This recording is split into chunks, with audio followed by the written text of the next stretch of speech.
வணக்கம். முருகப்பெருமானின் அருளால் இன்று நம் காணவிருப்பது திருப்புகழின் 64வது பாடல்.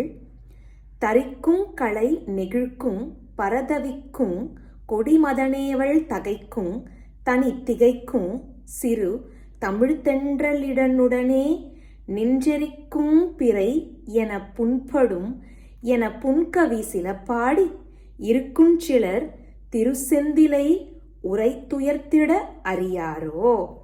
சில புலவர்கள் தேவையற்ற மனிதர்கள் மீது கவிதைகளை பாடி வீணே இருக்கிறார்களே.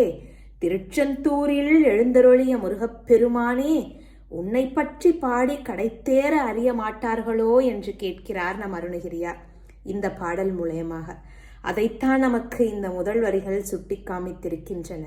உடுத்தியுள்ள ஆடை அவிழ்கின்றது, விரக வேதனையால் தவிக்கின்றேன், கொடிப்போன்ற யான் மன்மதனது பாணத்தால் தடைப்படுகின்றேன், தனிமையுள் நின்று திகைக்கின்றேன், மெல்லிய இனிய தென்றல் காற்றுடன் வந்து சந்திரன் நின்று கொளுத்துகின்றான் என்று மனம் புண்படுகின்றேன் என்றெல்லாம் புண்மையான கவிதைகள் சிலவற்றை மனிதர்கள் மீது பாடி சில புலவர்கள் வீணே இருக்கின்றனர். பகவானே, திருச்செந்தூரில் எழுந்தருளிய உம்மை பற்றி பாடி கடைத்தேறி அறிய மாட்டார்களா என்று கேட்டு அடுத்ததாக நம் பகவானுடைய சிறப்பம்சங்களை கோடிட்டு காமித்திருக்கிறார்.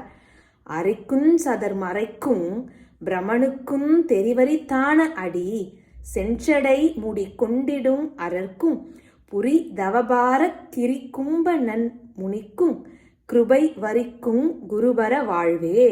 முருகப்பெருமானே, நீங்கள் எப்படிப்பட்டவர்? திருமாலுக்கும் 4 வேதங்களும் பிரமனுக்கும் காண்பதற்கும் முடியாத திருவடியையும் சிவந்த ஜடாமுடியுடைய சிவபெருமானுக்கும் செய்தவம் நிறைந்தவரும் பொதிய மலையில் வாழ்ந்தவருமான அகஸ்திய முனிவருக்கும் கருணை புரிந்து உபதேசித்த மேலான குருமூர்த்தியே எங்கள் கந்தக்கடவுளே.